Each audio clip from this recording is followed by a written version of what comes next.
ಧರ್ಮಸ್ಥಳ ಶವಗಳ ಹೂತಿಟ್ಟ ಪ್ರಕರಣದಲ್ಲಿ ಈಗ ಇನ್ನಿಬ್ಬರು ಎಂಟ್ರಿ ಆಗಿದ್ದಾರೆ, ಸಾಕ್ಷಿದಾರರು.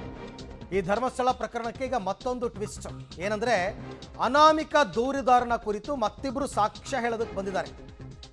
SIT ಕಚೇರಿಗೆ ಇಬ್ಬರು ಸಾಕ್ಷಿದಾರರು ಇವತ್ತು ಹಾಜರಾಗಿದ್ದಾರೆ. SIT ಮುಂದೆ ಪುರಂದರಗೌಡ, ತುಕಾರಾಮ್ ಇಬ್ಬರು ಕೂಡ ಹೇಳಿಕೆ ದಾಖಲು ಮಾಡಿದ್ದಾರೆ.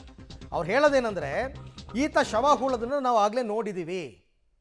ಆ ಪಾಯಿಂಟ್ ನಂಬರ್ 1, ಪಾಯಿಂಟ್ ನಂಬರ್ 13 ಇವತ್ತೇನು ನಡೀತಾ ಇದೆ ಇದೇ ಜಾಗದಲ್ಲೇ ನಾವು ನೋಡಿದ್ದೀವಿ. ಸಾಯಂಕಾಲ 4 ಗಂಟೆ 5 ಗಂಟೆ ಸಂದರ್ಭದಲ್ಲಿ ಇವನು ಬಂದು ಶವ ಹೂಳ್ತಾ ಇದ್ದ. ಅದೆಲ್ಲ ನಮ್ಮ ಅಂಗಡಿ ಅಲ್ಲೇ ಇತ್ತು ಹಿಂದ್ಗಡೆ, ನಾವು ನೋಡಿದ್ದೀವಿ. ಅದನ್ನು ಕನ್ಸಿಡರ್ ಮಾಡಿ. ಬಟ್ ಆ ಪಾಯಿಂಟ್ಗಳಲ್ಲಿ ಯಾಕೆ ಅಸ್ಥಿಪಂಜರ ಸಿಗ್ತಿಲ್ಲ ಅಂದರೆ ಅದು ನಮಗೆ ಗೊತ್ತಿಲ್ಲ.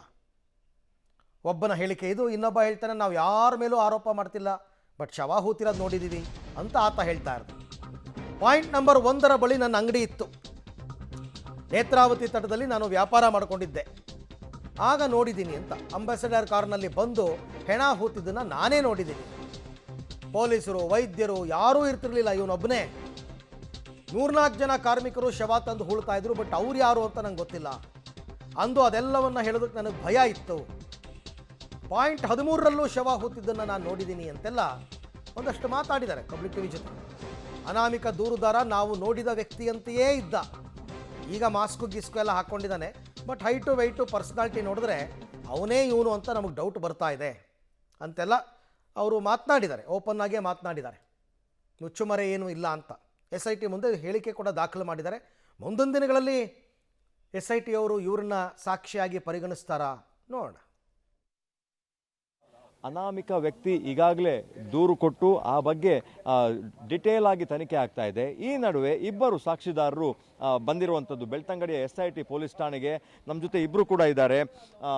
ಸರ್, ಪುರಂದರ್ ಅವರು, ಸರ್ ನೀವು ಏನು ಅಂತ ದೂರು ಕೊಡಲಿಕ್ಕೆ ಬಂದಿದ್ದೀರಿ, ಮತ್ತು ನೀವು ಆ ಕಾಲದಲ್ಲಿ ನೋಡಿದ್ವಿ ಏನು? ನಾವು ಇವಾಗ ಮುಖ್ಯಮಂತ್ರಿಗಳು ಒಂದು SIT ರಚನೆ ಮಾಡಿದ್ದಾರೆ. ಇವಾಗ ಯಾರೋ ಒಬ್ಬ ನಾನು ಹೆಣ ಹಾಕಿದ್ದೇನೆ ಅಂತ ಒಬ್ಬ ಧೈರ್ಯವಾಗಿ ಬಂದಿದ್ದಾನೆ ಸರ್. ಆದರೆ ನಾವು ಕೂಡ ನೇತ್ರಾವತಿ ಅಂಗಡಿ ಇರಬೇಕಾದ್ರೆ ಕೆಲವು ಸಮಯದ ಹಿಂದೆ ತುಂಬ ವರ್ಷ ಆಯಿತು ಅದು, ಆವಾಗ ಕೆಲವು ಏನೋ ಹಾಕೋದನ್ನು ನಾನು ದೂರದಿಂದ ಕಂಡಿದ್ದೇನೆ. ನಾನು ಅಂಗಡಿಯಲ್ಲಿ ಕೂತಿರ್ಬೇಕಾದ್ರೆ ಸರ್ ನೋಡಿದ್ದೇನೆ. ಅಂಗಡಿ ಹಿಂಭಾಗದಲ್ಲಿ ಈಗ ಒಂದು 13 ಪಾಯಿಂಟ್ ಇದೆಯಲ್ಲ ಸರ್, ಅಲ್ಲಿ ಕೂಡ ಒಂದು ಹೆಣ ಹಾಕುವಂಥದ್ದು ನಾನು ದೂರದಿಂದ ನೋಡಿದ್ದೇನೆ. ಟಾಯ್ಲೆಟ್ಗೆ ಹೋಗ್ಬೇಕಾದ್ರೆ ಕಂಡಿದ್ದೇನೆ ಸರ್. ಯಾವ ಹೆಣಗಳಾಗಿರ್ಬೋದು, ಅದು ಏನು ಡೌಟ್ ನಿಮಗೆ? ಇಲ್ಲ, ನನಗೆ ಅದರ ಬಗ್ಗೆ ನನಗೆ ಏನಂತ ನಾನು ಖಾಲಿ ನೋಡಿದ್ದು ಮಾತ್ರ, ಅದರ ಬಗ್ಗೆ ಯಾವುದೇ ಚಿಂತನೆ ಮಾಡೋಕ್ಕೆ ಹೋಗಿಲ್ಲ. ಅಂದರೆ ನಾವು ಅಲ್ಲಿ ವಿಚಾರ ಯಾವುದು ಪ್ರಶ್ನೆ ಮಾಡೋಕ್ಕೆ ಹೋಗಲ್ಲ ಸರ್. ಯಾಕೆ? ನಮಗೊಂಥರ ಭಯ ಇದೆ. ನಾನು ಚಿಕ್ಕದಿರ್ಬೇಕು, ನಮ್ಮ ತಂದೆ ನಮಗೆ ಹೇಳ್ಕೊಟ್ಟಿದ್ದಾರೆ, ಅಲ್ಲಿ ವಿಚಾರ ಏನು ಮಾತಾಡ್ಕೊಳ್ಬೇಕು, ನಮ್ಮ ಕೆಲಸ ಏನುಂಟು ಅದು ಮಾತ್ರ ಮಾಡಬೇಕು, ಬೇರೆ ವಿಚಾರ ಮಾತಾಡ್ಬೋದು, ಅದು ನಮಗೆ ಸಮಸ್ಯೆ ಆಗ್ತದೆ. ಏನು ಸಮಸ್ಯೆ ಅಂತ ನಾನು ತಂದೆ ಹತ್ರ ಕೆಲವು ಹೋಗಿಲ್ಲ. ಸೌಜನ್ಯ ಪ್ರಕರಣ ಆದಮೇಲೆ ಅವರು ಹೇಳಲಿಲ್ಲ. ಸೌಜನ್ಯ ಪ್ರಕರಣ ಆದಮೇಲೆ ನಮಗೆ ಕೆಲವು ವಿಚಾರ ಅಲ್ಲ ನಮಗೆ ಗೊತ್ತಾಯಿತು ಏನು ವಿಚಾರ, ಯಾಕೆ ನಮ್ಮ ತಂದೆ ಹೇಳ್ತಿದ್ರು ಅನ್ನೋ ವಿಚಾರ ನಮಗೆ ಆಮೇಲೆ ನಮಗೆ ಅದು ತಿಳಿತಾ ಬಂತು ನಮಗೆ. ಸರಿ, ಈಗ ಸಮಸ್ಯೆ ಏನು ಅಂದರೆ, ಕಳೆದ 15 ದಿವಸಗಳಿಂದ ಆತ ಗುಂಡಿ ತೋಡ್ತಾ ಇದ್ದಾನೆ, ಏನು ಸಿಗ್ತಾ ಇಲ್ಲ. ಈಗ ನೀವು ಇಬ್ಬರು ಬಂದಿದ್ದೀರಿ, ನೀವು ಹೊಸ ಜಾಗವನ್ನು ತೋರಿಸ್ತೀರಾ ಅಥವಾ ಅವ ಹಳೆ ಜಾಗದಲ್ಲಿ ತೋರಿಸಿದ್ದಾನೆ ಅಲ್ಲೇ ನೀವು ನೋಡಿದ್ದ? ನಾನು ನೋಡಿರೋದು ಪಾಯಿಂಟ್ ನಂಬರ್ 1 ಮತ್ತು ಪಾಯಿಂಟ್ ನಂಬರ್ 13. ಆ 2 ಪಾಯಿಂಟ್ ನಂಬರಲ್ಲಿ ನಾನು ಹಾಕಿರೋದನ್ನು ನಾನು ಕಣ್ಣಾರೆ ನೋಡಿದ್ದೀನಿ ಸರ್. ಪಾಯಿಂಟ್ ನಂಬರ್ 1 ಮತ್ತು ಪಾಯಿಂಟ್ ನಂಬರ್ 13. ಓಕೆ, ಎಷ್ಟು ಸಾಧಾರಣ ಹೆಣಗಳು? ಇಲ್ಲ, 13ರಲ್ಲಿ ನಾನು ನೋಡಿರೋದು ಒಂದ್ಸಲ ಕೈಗಾಡಿಯಲ್ಲಿ ಒಂದು ಹೆಣ ಹಾಕೋದನ್ನು ನೋಡಿದ್ದೇನೆ. ಓಕೆ.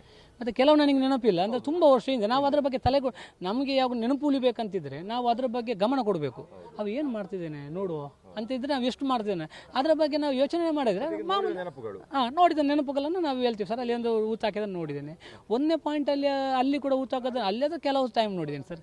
ಅಲ್ಲಿ ಅದು ಮಾಮೂಲಿಯಾಗಿ ಆ ಕಡೆಯಿಂದ ಅಲ್ಲಿ ಒಂದು ಎನ್ಕ್ವೈರಿ ಆಫೀಸ್ ಇತ್ತು, ಆಫೀಸ್ನ ಹಿಂಭಾಗಕ್ಕೆ ಒಂದು ಸರ್ತಿ ಅಂಬಾಸಿಡರ್ ಗಾಡಿ ಹಿಂಭಾಗಕ್ಕೆ ಹೋಗೋದನ್ನು ನೋಡಿದ್ದೇನೆ. ಅಲ್ಲಿಂದ ಹೆಣ ತೆಗೆದಿದ್ದಾರೆ. ಅದು 1ನೇ ನಂಬರ್ ಪಾಯಿಂಟಲ್ಲಿ ಆ ಹತ್ರ, ಅಂದರೆ ಪಾಯಿಂಟಲ್ಲಿ ಸ್ವಲ್ಪ ವ್ಯತ್ಯಾಸ ಆಗಿರ್ಬೋದು ಜಾಗದಲ್ಲಿ. ಅಲ್ಲೊಂದು 2-3 ಇರ್ಬೋದು ಅನಿಸುತ್ತೆ ಸರ್ ನನಗೆ, ಇರ್ಬೋದು, ಜಾಸ್ತಿನೇ ಇರ್ಬೋದು. ಬಟ್ ನಾನು ನೋಡಿ ನಾವು ಅಂಗಡಿಯಲ್ಲಿ ಇರುವ ಹೊತ್ತಿನಲ್ಲಿ ಮಾತ್ರ, ಇಲ್ಲದ ಹೊತ್ತಲ್ಲಿ ಮಾಡಿದರೆ ನಮಗೆ ಗೊತ್ತಿರಲ್ಲ ಸರ್. ಈಗ ನೀವು ಹೇಳ್ತಾ ಇರುವಂಥದ್ದು 1 ಮತ್ತು 13, ಅದು ಬಿಟ್ಟು ಬೇರೆ ಎಲ್ಲಾದರೂ ನೋಡಿದ್ರೆ ಕಲ್ಲೇರಿ, ಬೋಳಿಯಾರು, ರತ್ನಗಿರಿ ಬೆಟ್ಟ?